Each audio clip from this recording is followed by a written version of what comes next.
So that being the case, I'd like to talk a little about some of what we've seen for this year so far. And I'd like you to think for a moment, if you can recall, some companies that you'd have heard of, some high-profile data breaches this year. I mean, think of 3. Is 3 too much? Can you think of 2? Now, if 2 is too much, I'm sure you can think of at least 1.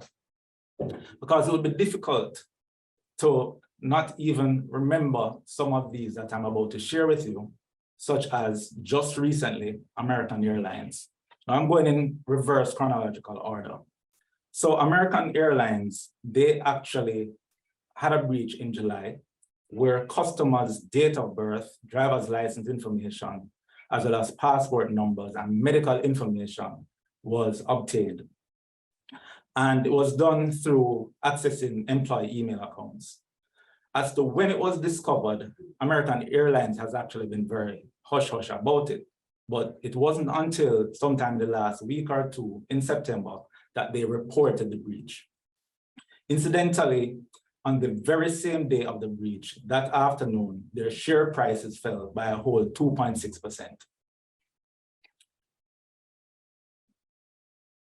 Rockstar, which is the developer of a number of video games, had the footage and the source code for the unreleased Grand Theft Auto 6, and it was disclosed, and the Rockstar breach was achieved through a multi-factor authentication exhaustion attack. Essentially, the hackers attempted to log into the account of an employee, and while multi-factor authentication was enabled, which, as we know, would increase the security and reduce the likelihood that somebody without the necessary authorization or authentication mechanism could get in, the employee just got so tired of responding to, in a negative way, to the multi-factor prompts and eventually just allowed the hacker in.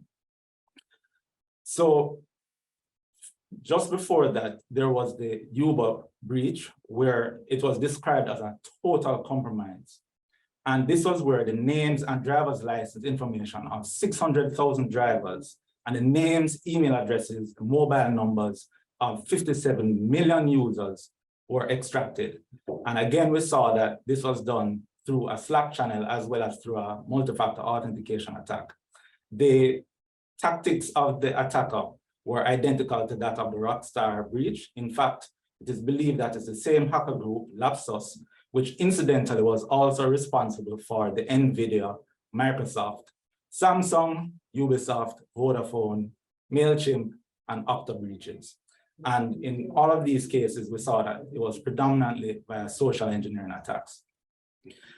Incidentally, Uber also had a breach in 2016. And as a result of that breach, we saw the firing of their top security executive. Holiday Inn also had a breach, and in that breach, their systems were down, which made reservations as well as check-in by their customers impossible. Now, TikTok, there are rumors of a suspected breach where source code would have been obtained. Now, this has not been confirmed. However, some access from some e-commerce apps to the platform has been suspended. Samsung, the names of customers, as well as their contact information, their demographics, their date of birth, and product registration information was also obtained. DoorDash, similarly, the name, email address, delivery address, and phone numbers, plus some basic order information, as well as partial payment information in terms of the last 4 digits of credit card information. LastPass. Now, LastPass, incidentally, password manager, secure password manager, they also had a breach, and they have reassured us that all that the attackers obtained was source code and not our passwords that would have been stored in the password vault. Some other breaches include Cisco, Twilio, and one of the biggest ones was Twitter. Now, this breach in this breach, the phone numbers and email addresses attached to 5.4 million accounts was extracted between what was believed to be the start of the year and January 13 when a patch was applied. The final one that I'll mention is that of Marriott, where 20 gigabytes of data was extracted, and this was for approximately 300 to 400 individuals. Now, I know you might sound exhausted by the breaches that I just mentioned, but all of these actually occurred only within the last 2, maybe 3 months. And to just put things into perspective, I only really selected the brands that I personally could identify with based on their name, and many of them also have my personal data. So one source has actually identified that over 100 publicly disclosed security incidents occurred in August alone. So if large corporations that we would expect to have robust cybersecurity budgets get hacked, who is safe? Now imagine for a moment that it were your company's logo up on the screen. Now, I know what you may be thinking, my company has not been hacked, or my company cannot be hacked, or nobody wants my company's data. Well, according to James Comey, the former FBI director, there are 2 kinds of companies: those who have been hacked and those who don't know they've been hacked. So my question to you now becomes, have you been hacked? But even more importantly, do you know if you have been hacked? So what you may be getting right is that you do have a duty to defend your company's assets. That is the hardware, the software, and more importantly, the data. And you do this by ensuring the confidentiality, the integrity, and the availability of these assets through what we commonly refer to as the CIA triad. What is interesting, however, is that most of these data breaches that I mentioned and those that you may have heard of, they normally involve the breach of confidentiality, the privacy of the data. But we don't hear as much about the breaches of integrity or availability unless it has to do with ransomware. So this brings me to the part that you may just be getting wrong. And you are actually defending your company's assets against the threats of disclosure, alteration, and denial, which we refer to as the DAD triad, but we often focus on the malicious outside criminals, while sometimes we neglect the role that is played by the malicious insider, the accidental insider, as well as the role of lost or stolen devices. Now, it's interesting to note that the face-off between us, which is you plus the assets that you have a duty to defend, and the threats, as represented on the slide, it actually looks somewhat like an hourglass. And that's to remind us that we are trying to achieve our cybersecurity objectives, but we could just be running out of time.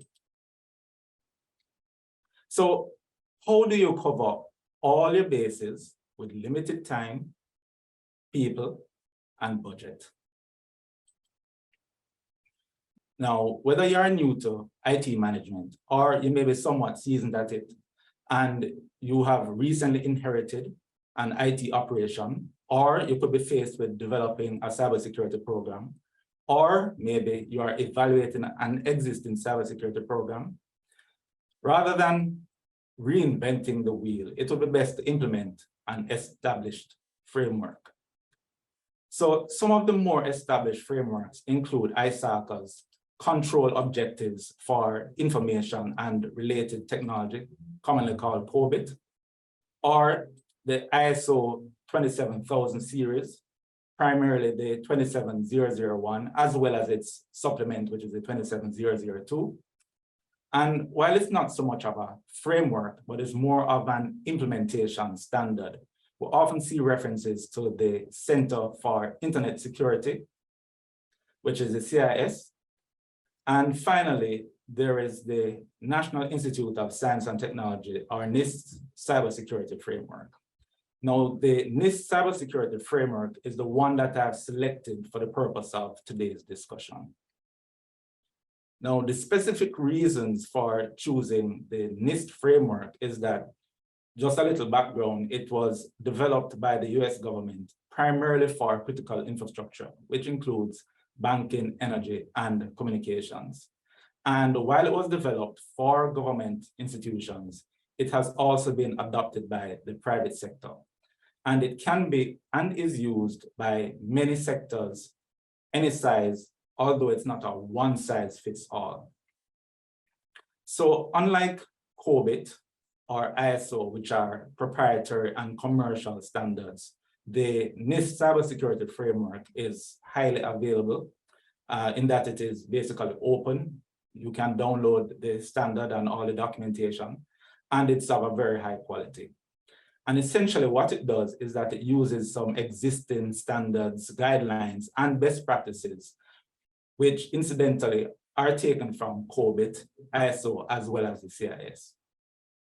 So what this means is that you can get started very quickly, and you can show your boss and your boss's boss some results without any major investment. So just to say a little about the NIST cybersecurity framework, its objectives are to describe your current cybersecurity posture, to describe your target state for cybersecurity, and then to identify and prioritize your opportunities for improvement, essentially the gaps. And you want to be doing that through a continuous and repeatable process. And then you want to be able to assess your progress towards your target state, and at the same time, be communicating about your cybersecurity risk among your various stakeholders, both internal and external. Now, the NIST cybersecurity framework achieves this using 3 components, the first of which is the 5 core functions. And this basically describes the desired outcomes. And these are identify, protect, detect, respond, and recover. And we'll talk a little more about that later. There are 4 tiers which can be used to assess how an organization is positioned to meet its objectives. And the profiles, which is essentially or simply describing or a description of your current state as well as your desired state.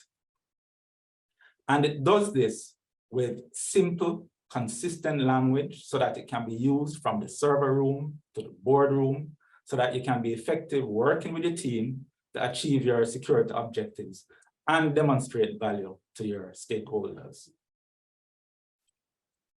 So the first step in implementing the NIST cybersecurity framework, or a good first step, is to use the tiers. And it's somewhat of a maturity model of sorts. And this is where you would assess your risk management process, as well as your integrated risk management program and external participation. And I'm going to talk you through this. I believe we have a poll for you to assess where you are at in terms of your risk management process, integrated risk management program, and external participation. So the first core function seeks to identify your organization's assets and risks. And the first category is that of asset management. Now, this is one that I would imagine a number of organizations would believe that they have a handle on. So as it relates to asset management, do you have a complete and up-to-date inventory of all your hardware devices, software applications, and external information systems? And do you have a mapping of all communication and data flows? And do you have a classification and prioritization of your data by its criticality as well as business value? And have you established roles, responsibilities for all employees and your third-party stakeholders, such as your suppliers, customers, and partners? Now, based on what we have been seeing in some of the vulnerability assessments and penetration tests that we have been doing, there are 2 things that stand out for me. And in the case of our white box engagements, that's with full knowledge where the customer would provide a list of their assets. There are some clients who actually have difficulty in providing a complete and a current list of their network devices. And sometimes this actually delays the engagement.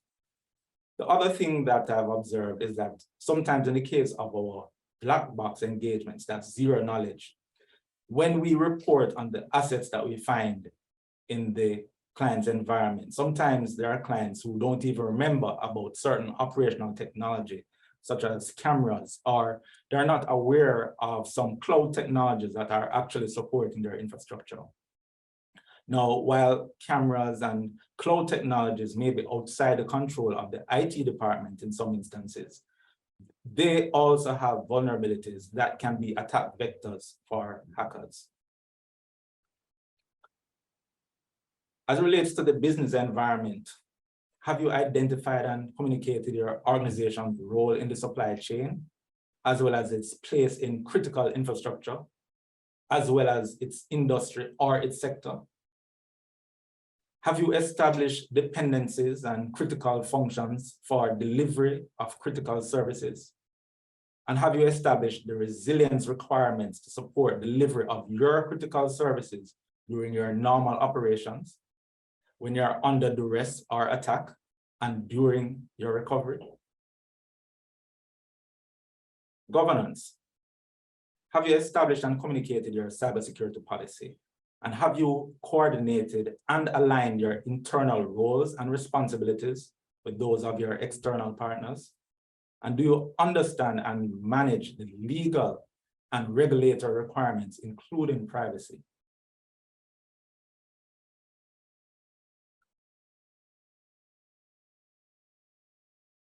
So I'll speak quickly about risk assessment as well as risk management. In the area of risk assessment, have you identified and documented your vulnerabilities and threats, both internal and external?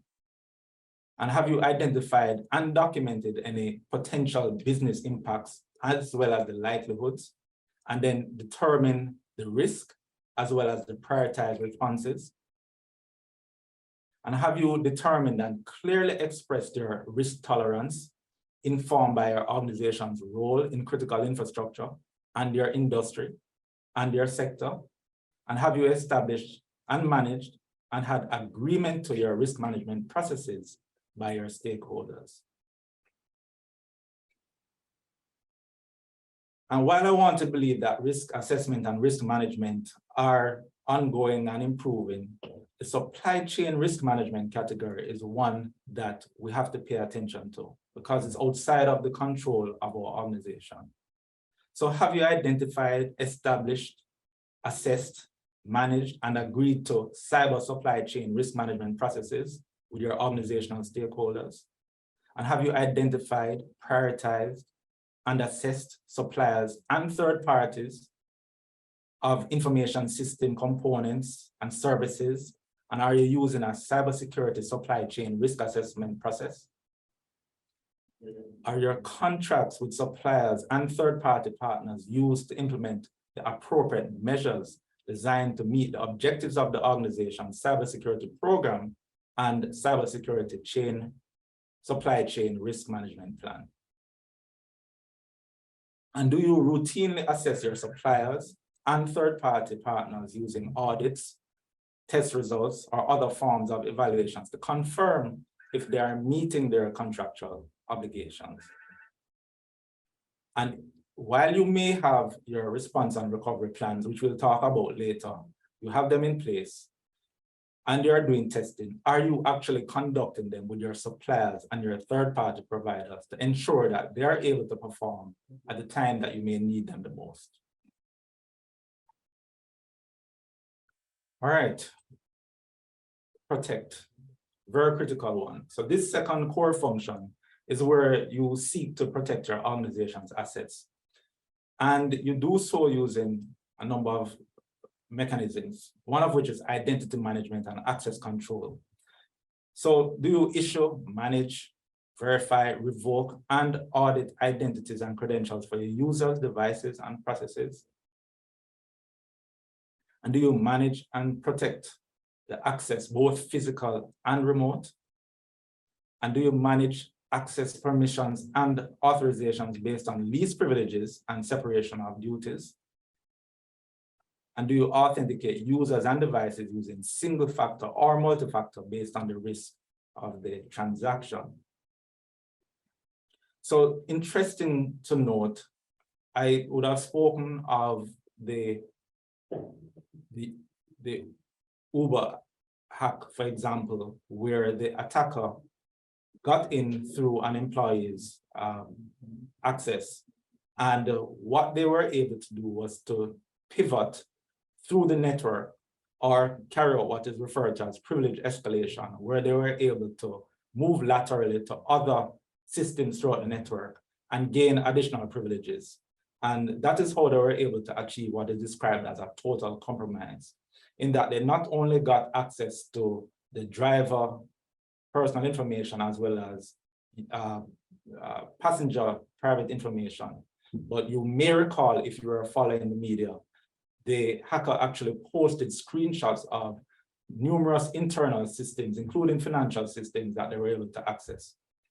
And the reason they were able to do so was because of inadequate mechanisms to prevent that lateral movement or privilege escalation in some instances. And somewhat related is the awareness and training. So are your users informed and trained, both at onboarding as well as continually? And do your privileged users understand their roles and responsibilities? What about your senior executives and your third-party stakeholders? And even they should know, what about your physical and cybersecurity personnel? So when we carry out our social engineering engagements, which include phishing, vishing, smishing, as well as in-person social engineering attacks, especially with phishing, we find that there are organizations, when we carry out the fake email simulation, there are individuals who, despite all that is being said in the media right now from various entities, they still click on a link and submit information with the hopes that they will gain some prize. And we have to follow up with the user education training, which thankfully, from what we have been seeing, when we do that training, those organizations that may have been susceptible to an initial poor report in terms of their staff response to phishing simulation, the second time around, there is an improvement. But the thing about awareness and training is that it has to be ongoing, it has to be continuing, because people come on board, people forget, and they have to be reminded from time to time. I'm not going to go into detail about the data security category, but I would have to ask, is your data protected at rest and in transit? And while we see examples in some of our engagements where there is encryption in place, oftentimes we are seeing where weak encryption ciphers may be used. So that's one of the things that you may want to look at in terms of ensuring that you have advanced encryption ciphers, both in terms of the key length as well as the algorithms that are used. Now, I just want to also pause here and point out that while I'm going through the NIST cybersecurity framework, the cybersecurity framework, and I will say this again, it's prescriptive and it's not descriptive, meaning that it basically tells you what are the things that you should do, but it may not necessarily say how it is you should do them. You have to use a tailored approach for your organization based on its risk profile.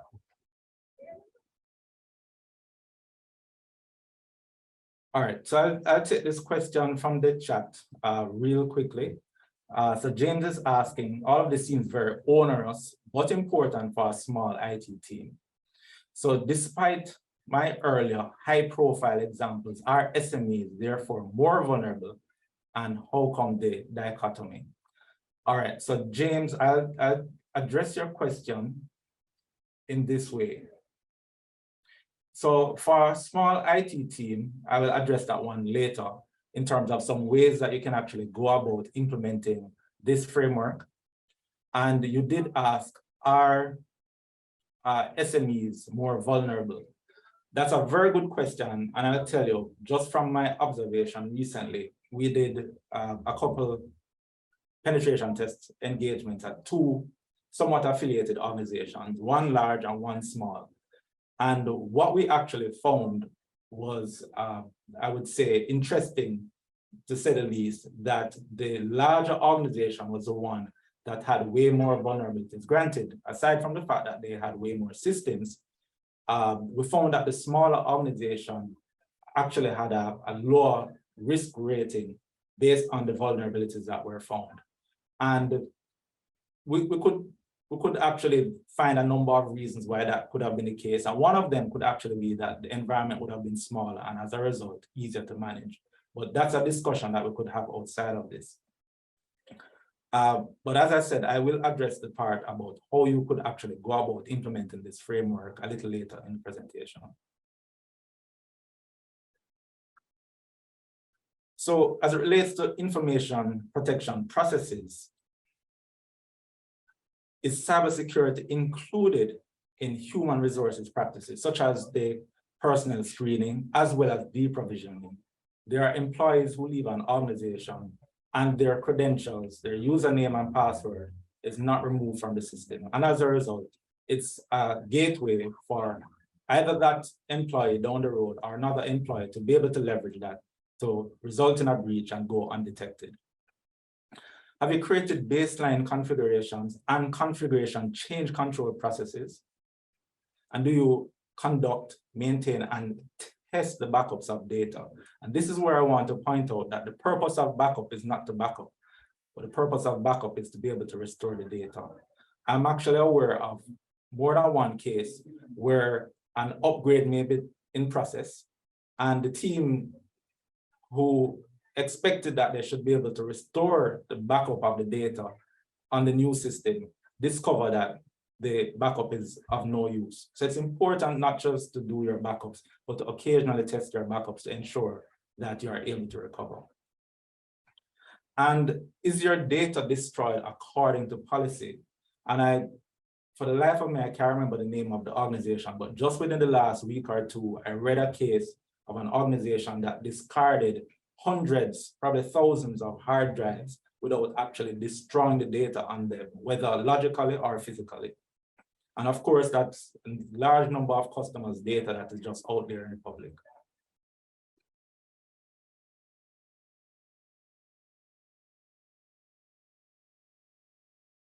So in terms of maintenance, do you perform as well as log your maintenance and the repair of your assets with approved and controlled tools? And I emphasize the logging of the maintenance, because sometimes when you need to be able to look back as to what may have happened that resulted in something going awry, it's the evidence that you need should be in logs. And it would be simply a paper log to report who is the vendor or the individual who is carrying out the change, and what was the change on a particular day and time, especially in the case where you may need to roll back that change. And even more importantly, do you perform and log remote maintenance of assets in a manner that provides unauthorized access? Now, the detect area, I'll just speak a little about this, but interestingly, you'll notice that in a number of the hacks that I mentioned, in some instances, it would have been the hacker who would have revealed that the breach actually took place. And then in some others, it would have been the customers. And in many cases, the organization does not come out until someone has come forward. So are you monitoring for anomalies and events by establishing a baseline as well as incident alert thresholds? And do you collect and correlate event data and analyze detected events and determine the impact of events?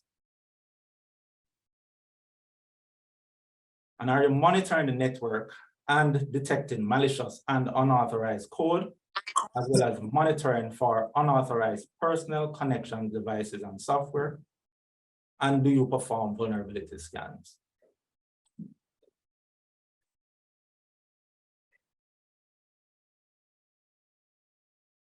Now, After you identify and you protect and you detect, the response and the recovery will seem very similar in that the key to the response is that you actually start out with a plan.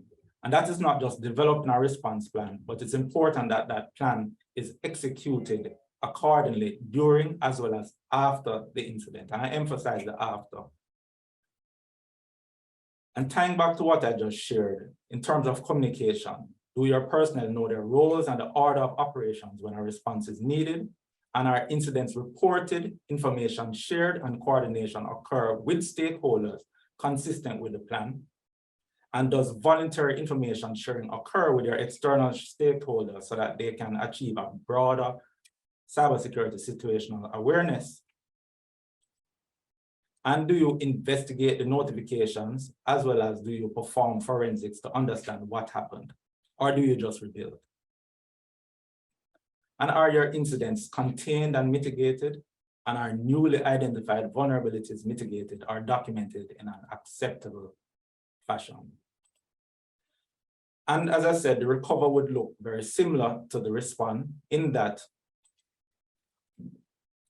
you start with a plan and you execute according to plan during and after the incident. And improvements have to be incorporated from your lessons learned.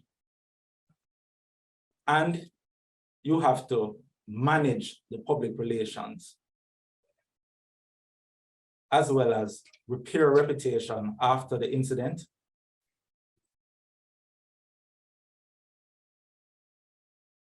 And communicate your recovery activities to your internal and external stakeholders. So we're going to wrap up with another poll.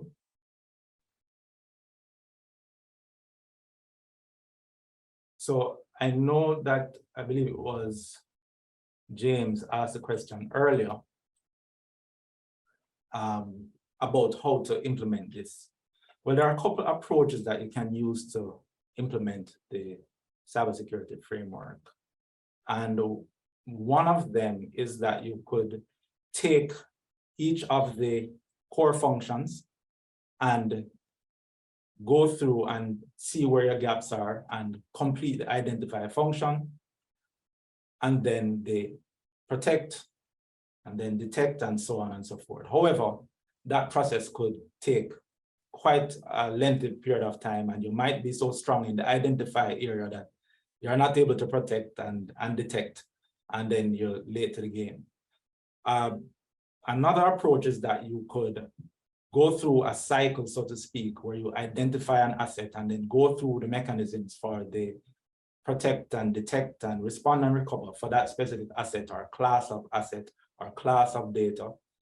And then the third approach, which is actually the recommended approach, is that you identify where your gaps are in the identification, the protection, the detection, the response, and the recover, and you prioritize based on your risk profile, those gaps for closing those gaps.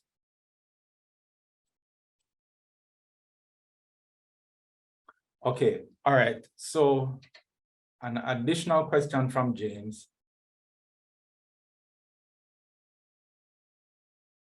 If your backup is online and automated, how do you isolate this from the potential hacker? And do backups need to be kept offline? And it implies a very manual process. All right, very good question. Now, again, I'm just going to say that the cybersecurity framework is prescriptive but not descriptive. So what I'm about to share is necessarily from the cybersecurity framework. And the recommendation that I'm about to give you, I'll give you one, which is the first thing is that you must have more than one copy of your backup. The actual recommendation is that you have 3. You have one that is online, and you definitely want to have another at a separate location, ideally your disaster recovery location. Your third copy can actually be on site. So you might want to have a hot copy on disk and maybe somewhat of a warm copy, so to speak, on tape, and then another copy, which would be at a remote location, whether on tape or again on disk, and ideally at your disaster recovery location. As it relates to protecting it from hackers, there are a couple other recommendations I'd make. One of them is, of course, you want to lock away all tapes in such a way that only authorized personnel are able to access them. And the other is that it is recommended that you encrypt the data that is backed up. Otherwise, if those tapes are in fact obtained or disks are in fact obtained by an attacker, they would be able to have ready access to your data. Okay, an attendee has asked, what is the best way to respond to an active attack? Well, the first way to respond is actually, as I said earlier, you actually start with a plan. And you want to have a plan that documents everything from how you identify the attack to begin with, as well as how you contain the attack. And containment may include a number of things. It may be as simple as disconnecting a host from the network, or disconnecting the attacker from the network, or isolating them into a segment on their own. And once you have contained the attack, you can then take the necessary measures to collect the evidence, because you want to be able to conduct forensics. And in the case of where it may actually be a cybercrime, you want the necessary law enforcement authorities to be able to do their work. So once you've contained it, then you want to eradicate it totally. So in the case of if it's a virus, you want to ensure that you are able to clean it off totally. And then once you have recovered, very important, as equally as important as the planning, is to conduct a lessons learned. Because your plan, as perfect as it may seem, may miss something, and there's always something to learn from the experience. Primarily because the various modes of attacks, as well as the nature of the attacks, they are constantly evolving. So you won't know everything upfront, but once you incorporate your lessons learned into your plan, it would augur well for better preparedness as well as responsiveness in the event of your next attack, if you were to have one, and hopefully you don't.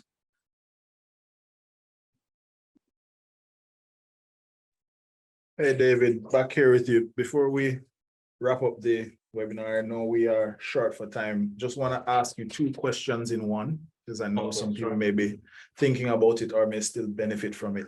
So, first part of the question, does the NIST cybersecurity framework benefit organizations that view their cybersecurity program as already being mature? They're probably already on tier 4 or tier 3 for most of the sections that you had earlier. And then secondly, for those who are in the process of building out their program and implementing frameworks, version 2.0 of NIST cybersecurity framework is on the horizon. Should I wait for version 2.0, or do I start implementing this version 1.1 that you've discussed here today?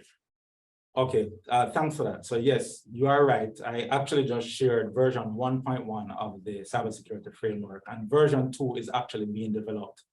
However, from what I've seen, it's expected that version 2 would actually be complete in another year, possibly 2 years, hopefully sooner. So it would be recommended to work with what you have right now, which is version 1.1. To go to your earlier question, for an organization that would consider themselves mature, I don't doubt it at all. However, if one were to go through the entire cybersecurity framework, I'm pretty sure that any organization would find some gaps that they could work on. And the key to it is that, as I mentioned, it's about a continuous evolution or an improvement process. So it's very important that no organization feels that they are at the top of the game in terms of cybersecurity, and they continue to work on developing, because as I said, the attack methods and how these breaches take place just have varied over time. There was a point where we would have thought that multi-factor authentication was it, but we see that the attackers have found a way to actually use that as a means to exploit various networks. Okay, sounds good. All right, so thank you very much, David, for the presentation today. Thank you as well, those who attended. We're glad that you were able to stick around with us for the entirety of the presentation. So we are 1 minute over the hour, so we don't want to keep you much longer. We know you have a lot of things to get done throughout the rest of the day. But as you see here on screen, we would love to continue the conversation. So as I said at the top of the conversation, this was a presentation brought to you because you are an attendee of our symposium that took place in June. And so we want to offer you an opportunity to take advantage of some preferred rates that apply to persons who did attend our symposium and who have continued to attend this webinar and respond to some of the other content that we would have been sharing. So David has explained quite a bit about the NIST cybersecurity framework, quite a bit about your cyber programs being mature, where there may be needs for improvements and so on. And today we know that, as he said, it is prescriptive, not descriptive. There is no one-size-fits-all solution for everyone on this call. Your organizations are all at different state, different sizes. There are different vulnerabilities within your space. So we'd like to invite you to book a free 30-minute consultation session in which you'll be able to speak to David or one of the other members of our cybersecurity team, as well as members of our biz dev team, where we can have a more one-on-one conversation with you and your organization to understand what your specific needs are around cybersecurity or around data privacy and protection or around digital transformation or around data management and risk management. So please take this opportunity, reach out below info@symptai.com, or you can visit our website, go to our contact us page, fill out the contact sheet and just say that I attended the webinar and I would like to have a conversation a little bit about my cybersecurity program and my maturity. We're so thankful for you spending time with us, and we look forward to partnering with you and your organization as we go forward. Thank you very much. And thank you, David, for walking us through this presentation and explaining to us. You're welcome, and thank you.